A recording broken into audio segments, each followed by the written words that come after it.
there's this other issue, too. Earlier this week in Parliament, we saw, and everybody in the media feted it. They said, oh, how wonderful. Anthony Albanese and Peter Dutton stood up together, one on each side of Parliament, and condemned universally Adam Bandt and the Greens for the way they have played footsie with anti-Semites. Now, that's all great, but here's the thing. When push comes to shove, the Liberals had a motion put up by Julian Leeser, who we can talk about later, but Julian Leeser said, we want to have a motion, a suspension of the orders, so we can put a motion up to have an inquiry into anti-Semitism, specifically on university campuses. And we've seen all of the horrendous stuff, not just the encampments, but also, classrooms stormed by protesters. We've seen professors denying the rapes and the horror committed by Hamas, and yet, the Labour government, they said, no, we're going to block that motion. And not only did they block the motion, but it came up on Thursday morning in Parliament. On Wednesday night, Anthony Albanese flew to an ACTU event in Adelaide and didn't even come back before then, so he didn't have to be there. It's just a disgrace and on top of that Labour has to not be able to talk about anti-Semitism without also saying, Islamophobia and other forms of racism. It's like, no, come on, guys. This is where the problem is. Own it. But well, exactly. I'm going to pick up on what you were saying, Rita, about the ICC.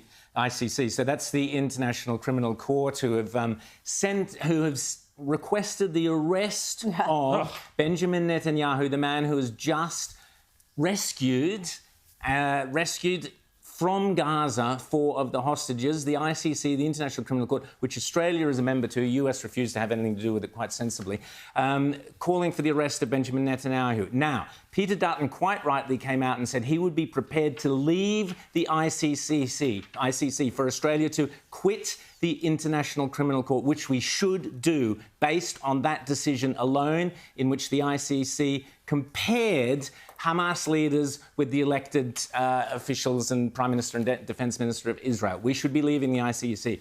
But Albanese and Penny Wong, or rather Penny Wong, came out and said, no, we've got to support the ICC. And so have, as Rita said, Bridget Archer from the Libs and a majority of the Teals. Here's the letter. I've shown you the letter before. Remember the letter I've shown you where the Teals all called for Anwar, who, by the way, have now been declared a terrorist organisation by the Israeli government, to be refinanced. That was all of the Teals signed that letter, including Allegra Spender. The second letter, which has just come out this week, is a letter where the Teals, the majority of the Teals, but I note not Allegra Spender, have come out and called for understanding of the ICC, as Rita was saying, basically support the International Criminal Court. So there you have your crystal clear choice. And those Teals that support the ICC, Kate Cheney in Curtin in WA, Monique Ryan in Kooyong. I'll be going through the rest of them in Clown Show later on. But you now know the Teals stand, the majority of them, with Penny Wong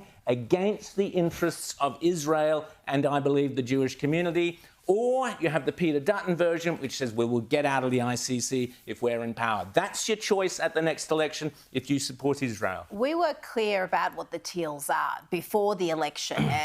If you want to vote for them, but don't fool yourself into thinking there's some sort of liberal alternative. These are people who are left of Labor. They're Greens. They're a different shade of green. That's where they are. So if you want to back that, back it. But for the love of God, don't pretend that you're voting for a conservative or centrist option. Yeah. They ain't centrist. But back to this bipartisan moment between Dutton and the Prime Minister against the Greens, the question is, if you actually mean that, if you say that this party has lurched so far left that they're embracing hate and extremism and being hostile to Israeli interest, then for the love of God, get rid of your preference deal. Exactly. Labor are in Parliament, Labor are in power because of Green preferences. Exactly. So if you have and that... You're not suggesting the Labor are hypocrites, are you? Oh, I'm just saying, if this was a party on the right that the coalition had a relationship with, that did preference deals with, that relied on to get into power, then That would be the overwhelming message from the media and from every left-wing politician is you've got to disavow them. Yep. You can't, on the one hand, say, well, we don't approve of what they're doing here, but then be in a cosy deal with them. Well, John Howard said exactly this. And in fact, he called on both the Liberals and the Labour Party to make an agreement to preference the Greens last, to downgrade and expel this force from politics. It's a malign force, and it needs to be spat out. Absolutely. Hear, hear. Now, I said we had lots of good news today, all sorts of good news happening. Nigel Farage has decided he will run in the July 4th election, which is fantastic news. Already there's momentum building there. He's already... his party is called Reform, and there's... people are signing up to it. There's a lot of movement there. We've seen a lot of movement with Trump's rallies and things happening in America, a lot of movement there as well. I was delighted to hear that Peter Dutton has come out and wants to make this the climate change election, our election later this year or next year. This is being portrayed as Peter Dutton saying that he would pull out of the Paris Agreement. Yes, do that. Absolutely. Make that your number one election commitment, Peter Dutton, and you will romp into the lodge. Guaranteed. The people of Australia want solid anti-climate change action. They're fed up with all this other rubbish. That's my opinion. What the people of Australia want is cheap, reliable energy. Whenever you give them the option between cheaper prices and emission cuts, they always opt for cheaper prices, even if they're going to tell a pollster, I really care about emissions. But this is something that has perplexed the likes of Paul Barry and everyone else on the left. They just can't understand. Monique Ryan is saying this is an extreme position. Extreme. Extreme. Mad. It's only the position the rest of the world is taking. That's how extreme it is. They're all signed up to Paris. It doesn't matter what they're actually doing. They've signed up to Paris.